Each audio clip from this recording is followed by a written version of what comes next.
సమరం న్యూస్ ఛానల్కు స్వాగతం. ఈనాటి ముఖ్యాంశాలు: తల్లినే కోర్టుకిచ్చిన ఘనుడు జగనన్న, ఏపీసీసీ అధ్యక్షురాలు షర్మిల. అనంతలో ఘోర రోడ్డు ప్రమాదం, ఈ లేజర్ నేస్తం పోలీసులకు మూడో నేత్రం. ఇరాన్పై ఇజ్రాయెల్ ప్రతీకార దాడి, సైనిక స్థావరాల లక్ష్యంగా బాంబుల వర్షం. ఇజ్రాయెల్ ఇరాన్ మధ్య వైరం ఈనాటిది కాదు. సొంత గడ్డపై సిరీస్ కోల్పోయిన భారత్. పిల్లలకు నీళ్ల విరోచనాలు అవుతున్నప్పుడు ఇదొక్కటే ప్రాణరక్షణ. ఈరోజు వార్తలను చూద్దాం. తల్లినే కోర్టుకిచ్చిన ఘనుడు జగనన్న, ఏపీసీసీ అధ్యక్షురాలు షర్మిల. జగన్ తనకు లాభం జరుగుతుందంటే తల్లినైనా కోర్టుకి ఇచ్చుతారు. నాన్న పేరును ఎఫ్ఐఆర్లో చేరుస్తారు. కుమారుడే తల్లిని కోర్టుకి ఇచ్చడం దుర్మార్గం కాదా? అయినా ఆ తల్లి ఇలాంటి కుమారుని ఎందుకు కన్నానా, ఇది చూడ్డానికైనా ఇంకా బతికి ఉన్నానని బాధపడుతోందని కాంగ్రెస్ రాష్ట్ర అధ్యక్షురాలు షర్మిల కన్నీరు పెట్టుకున్నారు. విజయవాడలోని కాంగ్రెస్ కార్యాలయంలో శనివారం ఆమె విలేకరులతో మాట్లాడుతూ తీవ్ర భావోద్వేగానికి లోనయ్యారు. రాజశేఖర్ రెడ్డి పేరు ఎఫ్ఐఆర్లో చేర్చకపోతే, ఛార్జ్షీట్లో ఆయన పేరు లేకపోతే కేసుల నుంచి జగన్మోహన్ రెడ్డి బయటపడడం అసాధ్యమని పొన్నవాళ్ళు సుధాకర్ రెడ్డి 3 కోర్టుల చుట్టూ తిరిగి రాజశేఖర్ రెడ్డి పేరును సిబిఐ ఛార్జ్షీట్లో చేర్పించారు. అందుకే జగన్ సీఎం అయిన వెంటనే సుధాకర్ రెడ్డికి ఏఐజీ పదవి ఇచ్చారు. తనకు లాభం జరుగుతుందంటే జగన్ ఏమైనా చేస్తారు. తనకు మేలు జరుగుతుందంటే చెల్లిని వాడుకుంటారు. అవసరం లేదనుకుంటే తొక్కేస్తారని గద్గద స్వరంతో చెప్పారు. అనంతలో ఘోర రోడ్డు ప్రమాదం. అనంతపురం జిల్లా సింగనమల సమీపంలో శనివారం ఘోర రోడ్డు ప్రమాదం జరిగింది. ఎదురుగా వస్తున్న లారీని కారు ఢీకొట్టిన దుర్ఘటనలో 6 అక్కడికక్కడే మృతి చెందారు. పోలీసులు, ప్రత్యక్ష సాక్షుల కథనం మేరకు అనంతపురం నగరంలోని ఇస్కాన్ మందిరం నుంచి 6 శ్రీకృష్ణ భక్తులు శనివారం ఉదయం సంకీర్తన కార్యక్రమంలో పాల్గొనేందుకు కారులో తాడిపత్రి వెళ్లారు. అక్కడ కార్యక్రమం ముగించుకొని మధ్యాహ్నం 12:30 గంటలకు తిరిగి ప్రయాణమయ్యారు. అనంతపురం తాడిపత్రి జాతీయ రహదారిపై సింగనమల మండలం నాయనపల్లి క్రాస్ దాటిన తర్వాత కృష్ణ భక్తులు ప్రయాణిస్తున్న కారు ఎదురుగా వస్తున్న లారీని బలంగా ఢీకొట్టింది. కారు ముందు భాగం పూర్తిగా లారీ కిందకు దూసుకువెళ్ళింది. లారీ 30 మీటర్ల మేర కారును ముందుకు ఈడ్చుకెళ్లడంతో ప్రమాద తీవ్రత పెరిగి కారులో ఉన్న సంతోష్, షణ్ముఖ, వెంకన్న, శ్రీధర్, లక్ష్మీ ప్రసన్నకుమార్, ప్రణవ్ అక్కడికక్కడే మరణించారు. సింగనమల పోలీసులు ఘటనా స్థలానికి వెళ్లి కారులో ఇరుక్కుపోయిన మృతదేహాలను బయటకు తీసేందుకు శ్రమించారు. జిల్లా ఎస్పీ జగదీష్ ప్రమాద స్థలాన్ని పరిశీలించారు. మృతదేహాలను పోస్టుమార్టం నిమిత్తం అనంతపురం సర్వజన ఆసుపత్రికి తరలించారు. హంద్రీ నీవా కాలువల్లో జల సవ్వళ్లు. రాయలసీమ జిల్లాలో 30 లక్షల జనాభాకు తాగునీరు, 6.02 లక్షల ఎకరాలకు సాగునీరందించే హంద్రీ నీవా సుజల స్రవంతి పథకంలో లోపాలను అధిగమించేందుకు రాష్ట్ర ప్రభుత్వం ఉపక్రమించింది. 2,561 కోట్ల రూపాయలతో త్వరలో పనులు ప్రారంభించబోతోంది.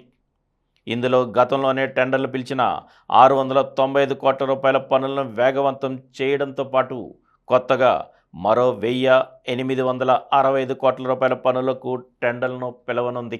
వరద జలాలను శ్రీశైలం ఎగువన మల్యాల ఎత్తిపోతల నుంచి మళ్లించి సీమ జిల్లాలకు తరలించే లక్ష్యంతో 3 దశాబ్దాల క్రితం చేపట్టిన హంద్రీ నీవా పథకం లక్ష్యం నేటికి చేరలేదు. ఈ సమస్యలకు పరిష్కారంగా జలవనరుల శాఖ అధికారులు పాత ప్రణాళికలను పక్కన పెట్టి కొత్త ప్రణాళికలను రూపొందించగా ఇటీవల వాటిపై ముఖ్యమంత్రి చంద్రబాబు సమక్షంలో లోతుగా చర్చించారు. కాలువల ప్రవాహ సామర్థ్యం పెంపు, లైనింగ్ చేయాలని నిర్ణయించారు. లేజర్ నేస్తం పోలీసులకు మూడో నేత్రం. చీకట్లో భారీ భవనాల్లో నక్కిన నిందితులను సులువుగా కనిపెట్టే పరికరమే ఫారో 3D లేజర్ స్కానర్. దీంతో గోడల వెనక దాగి ఉన్న వారిని చూడొచ్చు. చీకటి ఆవరణాన్ని స్కాన్ చేసి అక్కడ పరిస్థితిని తెలుసుకోవచ్చు. కావలసిన ప్రదేశాల్లో ఈ స్కానర్ను పెట్టి సెల్ ఫోన్ లేదా కంప్యూటర్ సాయంతో ఆపరేట్ చేయాలి. ఈ పరికరం నుంచి వెలువడే లేజర్ కిరణాలతో లక్ష్యిత ప్రదేశాన్ని స్కాన్ చేస్తుంది. దానికి అనుసంధానించిన కంప్యూటర్ లేదా సెల్ ఫోన్కు వీడియో చిత్రాలను పంపుతుంది. ఇలా 200 మీటర్ల దూరంలోని లక్ష్యాల ఫోటోలను అత్యంత నాణ్యతతో తీస్తుంది. అతి సూక్ష్మ ఆధారాలను స్పష్టంగా చిత్రీకరిస్తుంది.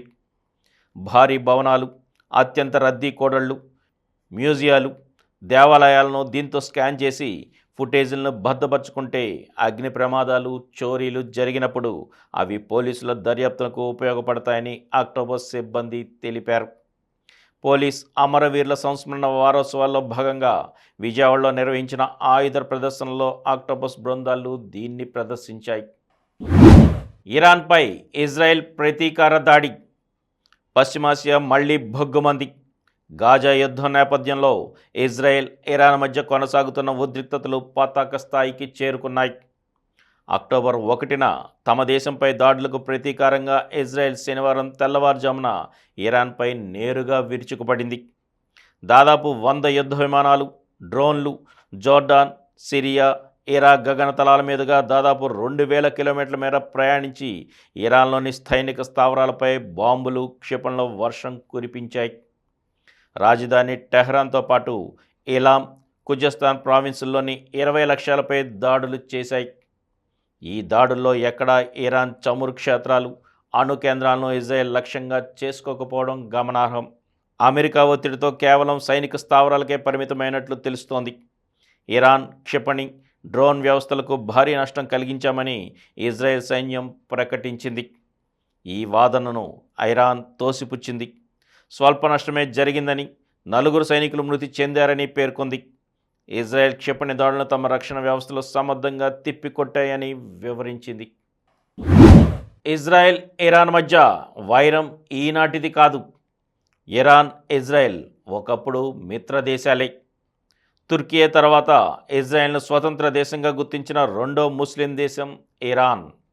1948 నుంచి టెల్ అవీవ్తో టెహ్రాన్కు సత్సంబంధాలుండేవి.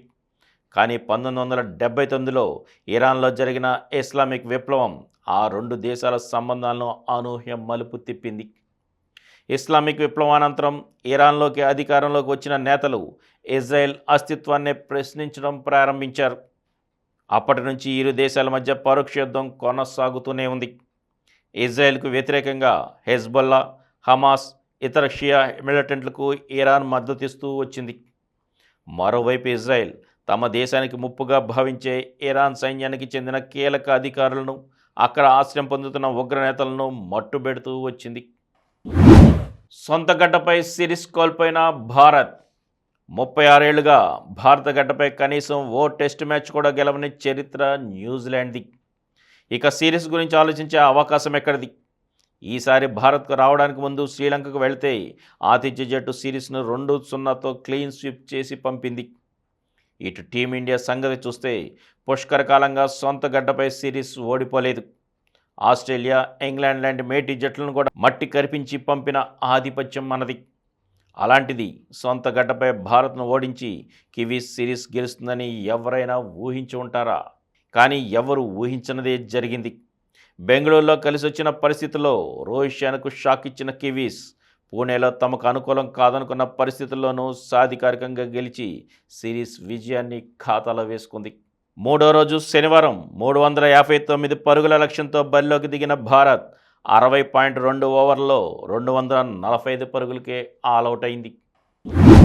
పిల్లలకు నీళ్ల విరోచనాలు అవుతున్నప్పుడు ఇదొక్కటే ప్రాణరక్షణ. వాసవ్య నర్సింహంలో 1295వ ఆరోగ్య సదస్సు. చిన్నపిల్లల్లో నీళ్ల విరోచనాలు ఎట్టి పరిస్థితుల్లోనూ నిర్లక్ష్యం చేయకూడదు. ఓరల్ రీహైడ్రేషన్ థెరపీ చిన్నపిల్లలని నీళ్ల విరోచనాల నుంచి చక్కగా రక్షిస్తుందని ప్రముఖ చిన్నపిల్లల వైద్య నిపుణులు డాక్టర్ కె రాజా అశోక్ పేర్కొన్నారు. వాసవ్య నర్సింహంలో డాక్టర్ సమరం అధ్యక్షతన శనివారం జరిగిన ఆరోగ్య సదస్సులో ఆయన పిల్లల్లో నీళ్ల విరోచనాల అంశంపై ప్రసంగించారు. ఆయన మాట్లాడుతూ, ఏ బిడ్డకైనా రోజు మొత్తంలో 3 సార్లు కంటే ఎక్కువసార్లు నీళ్లగా విరోచనం అయితే దాన్ని డయేరియా అని కానీ, అతిసార వ్యాధి అని కానీ అంటారని అన్నారు. నీళ్ల విరోచనలు అవడం సాధారణంగా తల్లి అశుభ్రత వల్ల కానీ, పోతపాలు పట్టే వాళ్లలో పాల పీక లేదా పాల సీసా వల్ల కానీ అవడానికి హెచ్చు అవకాశాలు ఉన్నాయన్నారు.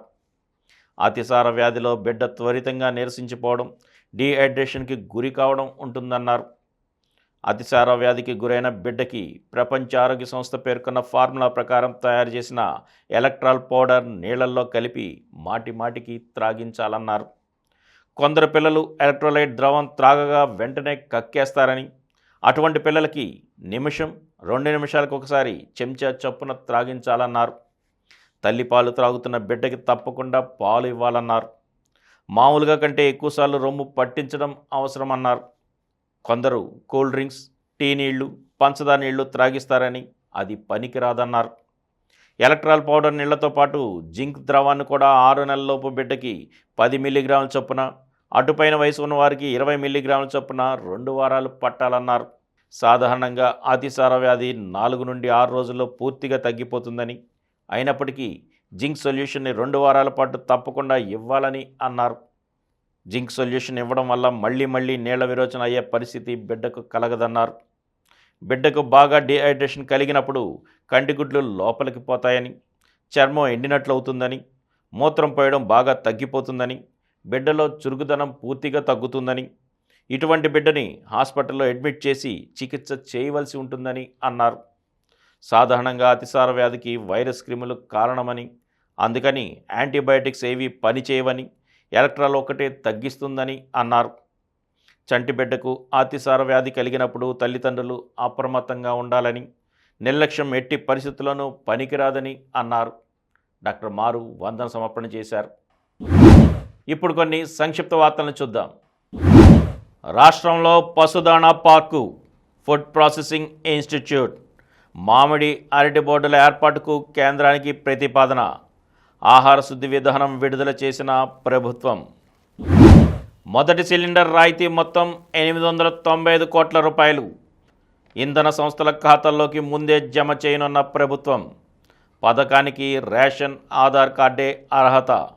కూటమి సర్కారు ఉత్తర్వులు. ఇనుప ఖనిజం కేసులో కర్ణాటక ఎమ్మెల్యేకు జైలు శిక్ష, 7 ఏళ్ల కారాగారం, 9.60 కోట్ల రూపాయల జరిమానా. క్యూఆర్ కోడ్ ఆధారిత చిల్లర యంత్రం.